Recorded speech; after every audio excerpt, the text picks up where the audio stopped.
Welcome to our lore review for the 4th episode of the 2nd season of the Manda-LORE-ian. References are from our personal collection of books, the Cardass Library. The episode starts out with a group of Aqualish thugs. These Aqualish have 5-fingered hands, which means they are members of the Quara subspecies. The Quara subspecies was first named in the 2nd edition of Galaxy Guide 4, Alien Races. The first edition's author, Troy Denning, did much to explain the differences between the 5-fingered Aqualish and the flipper version, which you can see here. The Aqualish species itself was first named in 1989 in Galaxy Guide 1. This Aqualish is using an SE-14R blaster. They were first identified as such in the first Battlefront game. They were also used in early production photos, an example of which you can see here. Welcome to World Championship Wrestling. This is Gordon Solie, and we have a monkey flip by Cara Dune, a young upstart out of Alderaan. And there's that back elbow that she uses so effectively. As in the last episode, there is an abundance of unnecessary hand-to-hand combat when blasters were right at hand. This could have easily been remedied with a simple line at the end after the fight was over, with Cara Dune muttering something like, "Good practice." For all your starship repairs, OSB board can be found at your local Home Depot at a reasonable price. This is a mask from Solo, a Star Wars story, which, by the way, lost money. He's supposed to be a Membinite. Membin first appeared in the early expanded universe novel, Splinter of the Mind's Eye, by Alan Dean Foster.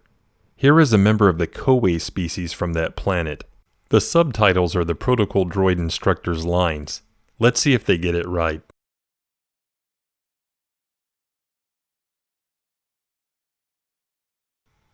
Under the main character's lines, you can hear the droid uttering at least one of the other trade routes' names. Let's see if they get the regions correct.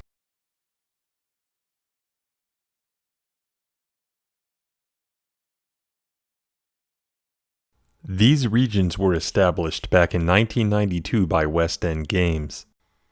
Orabish translations.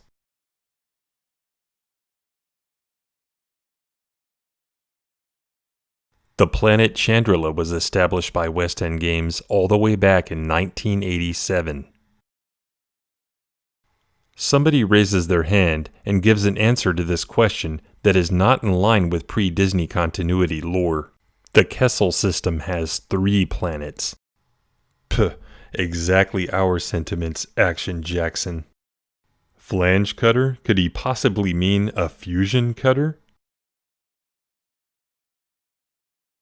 The turbo laser turret on the left appears to be the same model as those used on the Death Star in A New Hope.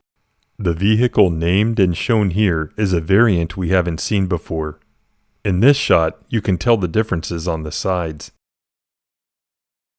Contrary to popular belief, Rebels was not the first production to put the vehicle into use. In addition to the 1979 comic issue you see here, a story booklet was included with the toy that explained the transport was used to attack the Jawas in A New Hope. And we have a rear naked choke by the women's champion. Buy something, will ya? Slicers were first established by West End Games in the late 80s. As you've seen in this video, West End Games was a trend-setting company when it comes to Star Wars lore. Orabish translation. While we don't care one way or another, we noted that these bodies appear to be Snoke-like in appearance.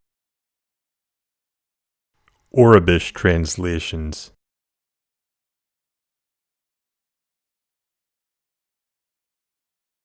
When we saw this scene, we immediately thought of the level from Rebel Assault 2.